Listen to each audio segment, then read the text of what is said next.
Hello, I am Snyder from SnyderSunshineArtStudio.com here to welcome you to, I'm looking at it right now, here it comes, how to draw a fun fish. Yeah, how to draw a fun fish. It's that simple. It's a fun fish. So we will look at how to use our circles or the snowman shape to make the overall foundational body or shape of the fun fish. And then I'll give you some ideas about how to make its lips and what kind of lines to use for a scale. And as always, make sure that you use some color when you're finished drawing. Well, I'm glad that you're here, and I hope that you enjoy how to draw a fun fish with me. A.M. Snyder from SnyderSunshineArtStudio.com. Alright, well here we have our fish. And we are going to use our circle tracer to start off. Our circle tracer is the little Dixie cup. Drinking cup has a wide circle and a small circle. So any cup that has a wide or small circle will allow you to have a nice circle. We will start with a big circle and then a small circle, similar to what we did with the seahorse video. So if you did not see the seahorse video, you might want to check it out because it is really fun how to draw a seahorse. And we have a big and a small circle to start with. So, same idea. Well, let's get into it.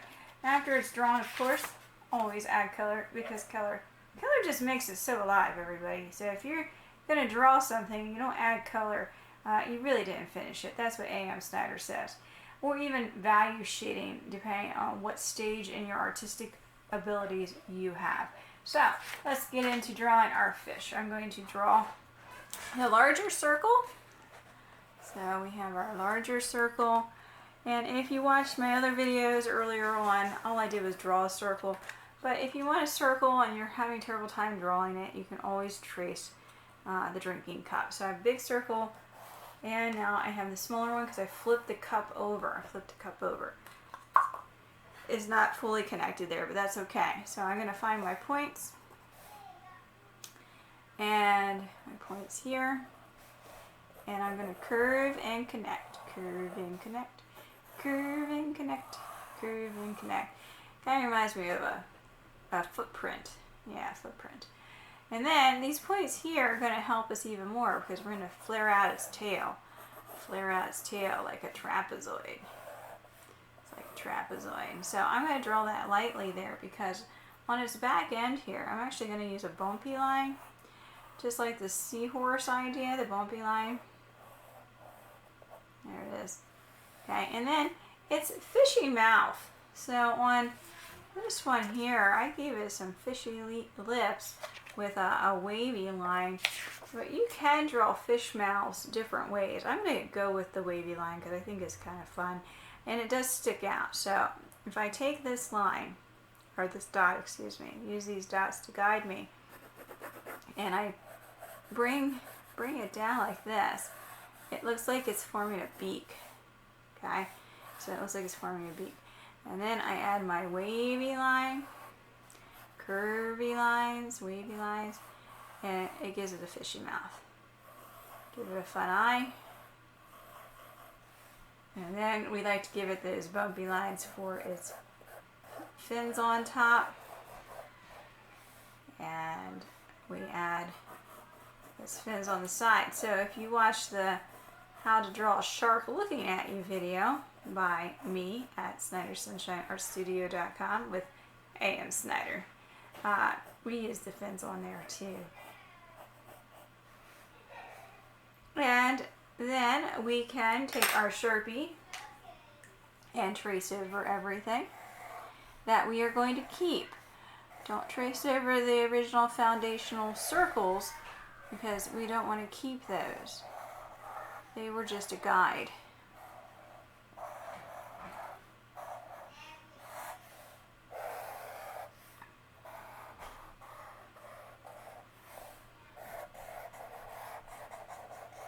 So I had originally drawn these fins with a very clean a clean bumpy line.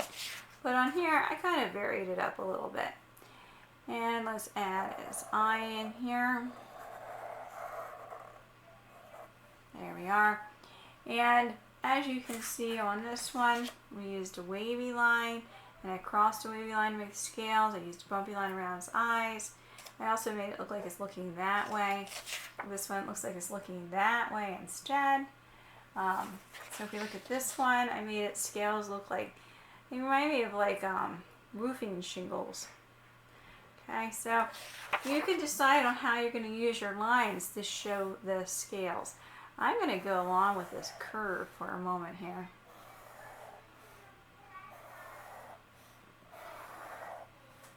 I like the stripes. The stripes are kind of fun. But I'm also going to add the bumpy line in with the stripes.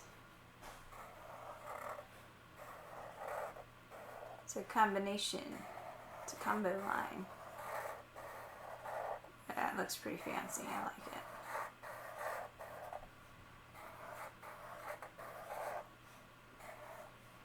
And then I like to add what looks like these little fish fin things, these little rib-like things on the fish fins. So, if you have followed along with me here, and you are successful, I do ask that you leave me a comment. Let me know in the comments how successful you were, what you found to work really well. Do I want to put circles around his eyes? I think I do. What are you going to color your fish?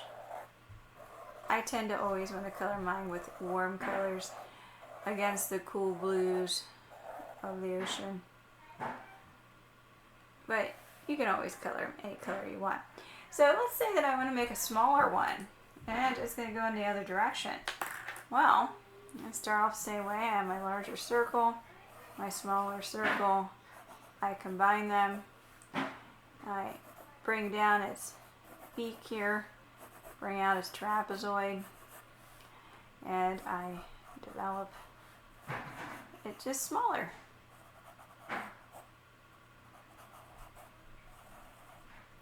Alright, let's get Sharpie in here so you can see how that comes alive.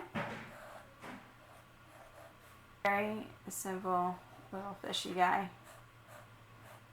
Right there. So if you're looking at this one here, you can see how that one's looking and going in the other direction as well. This one has little waves in it. This one has little bubbles in it.